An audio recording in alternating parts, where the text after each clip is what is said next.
কলকাতা থেকে যারা আদিগঙ্গা চেনে না তাদেরকে বলি এটা হচ্ছে আদিগঙ্গা, যেটি কালীঘাট মন্দিরের ঠিক পাশেই অবস্থিত।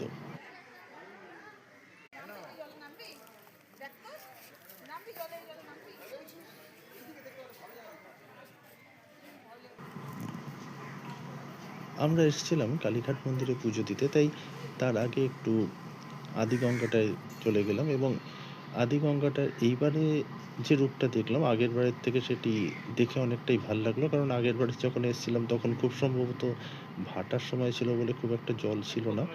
যদিও এখনো যা রূপ দেখলাম তাতে জল যে খুব পরিষ্কার তা নয়, তবুও আদিগঙ্গা বলে কথা, কিছু মান্যতা তো দিতেই হবে, তাই না?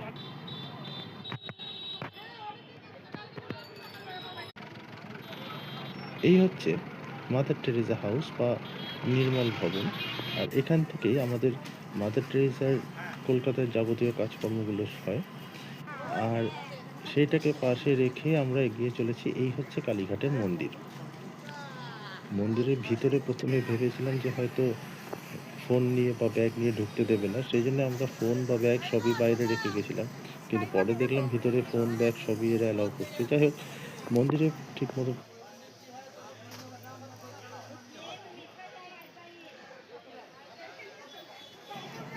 মন্দিরের বাইরে বেরোতেই এক অদ্ভুত দৃশ্য দেখলাম। সামনেই চড়ুই পাখি জলের কুঁজোর উপরে ঠিক বসে রয়েছিল।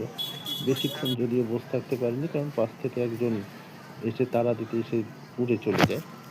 আর পুজো দেওয়ার পরে সবার আগে যে জিনিসটা পায় সেটা হচ্ছে খিদে।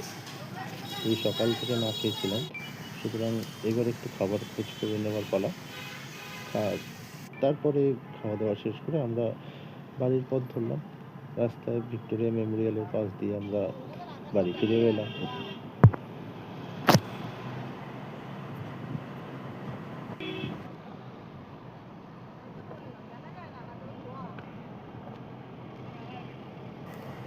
যাই হোক, আজকের এই ভ্লগ এই অবধি। আবার পরে কোথাও ঘুরতে বেরোলে আবার আমরা দেখা করব। Till then, good day.